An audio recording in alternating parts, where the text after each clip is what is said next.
In this video, I want to share some philosophical thoughts with you, specifically which led me to create this picture here using ideogram. The picture has the inscription, "Which single raindrop can claim to have created this beauty entirely on its own," referring to the sunflower which you see. Indeed, the idea is that no single influence or no singular influence on the sunflower, like a single drop of rain, could have created the entire sunflower. Many drops of rain, sun, other environmental values like the right soil, maybe even some wind or some insects for pollination had to come together in order to be able to create the sunflower ultimately. And this pertains very much to my desire, or if you identify with it, your desire as well, to change and influence people single-handedly, or change situations single-handedly, or solve world problems single-handedly. Essentially, if you think about it, there's many factors which have to come together in order to create change.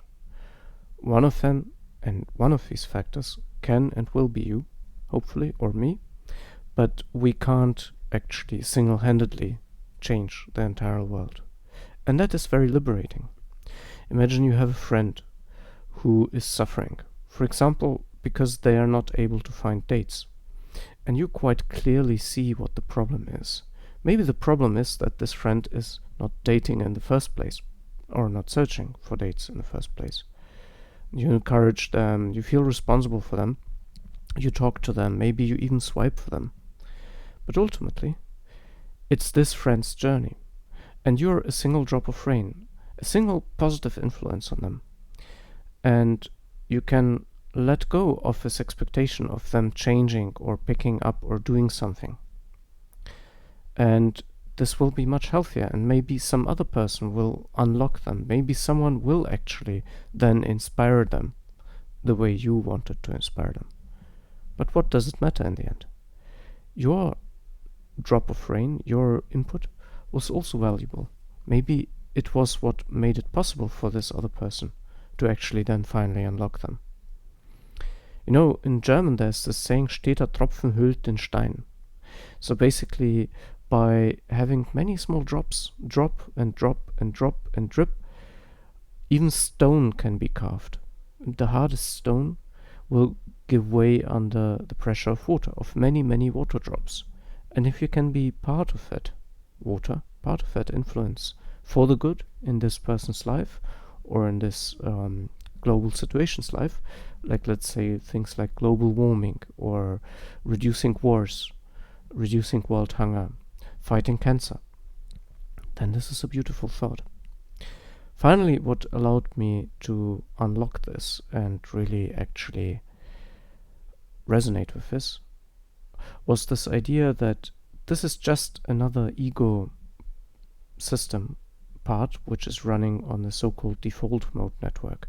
This is a little bit technical. Let me explain. There's a couple of different networks or brain parts in your brain which are active at different times. The default mode network typically is active when you are at rest, when you are relaxing, or when you let your thoughts wander. Often these thoughts will wander to thoughts and worries about the future, regrets of yesterday, generally your standing in society, your self-reflections, thoughts about yourself, and so on. Does this sound familiar? Well, then you've already experienced what the default mode network is, because it typically runs these tasks. It's aware of time, of passing of time. It's aware of yourself as an entity, as a person. And all these thoughts pertaining to who you are run in this part of the brain.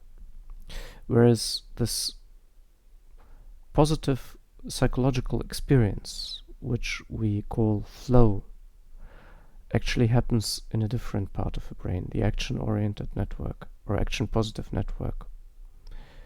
And this is a very beautiful and relaxing state of being where you're completely focused and engrossed in a certain task. And you do not need to actually think about or worry about the future or the past or your standing or what some person thinks about you or how you need to respond to a person or whatever. And indeed, this DMN, although it also allows us to come up with great inventions and other positive things, it also can lead to being enslaved to it and essentially completely trapped. There's this beautiful story of an ancient Chinese Tao master waking up just from a dream in which he dreamed he was a butterfly. He had completely forgotten that he was a human being, a man, Tao master. And then when he woke up, he was confused. Was he a butterfly dreaming that he is a Tao master, or was he a Tao master dreaming he is a butterfly? For me, this illustrates the DMN as well in a very beautiful way. Basically, if you believe you're a Tao master, then you will act in according to that you're a Tao master. If you believe that you're a chronic procrastinator, you'll act as a chronic procrastinator. You'll find reasons and excuses and explanations. Now, if you happen to carry the belief that it is your responsibility to shift individual people, and if it's part of your identity, if it runs on your DMN, then you will truly try to be the single raindrop which creates beauty entirely on its own. But it is just a thought, just an idea which had been fused to your identity. As another example, if you understand soccer and you enjoy soccer, there's also people who go far beyond that, who identify with their local soccer teams so much that they truly suffer if a soccer team loses.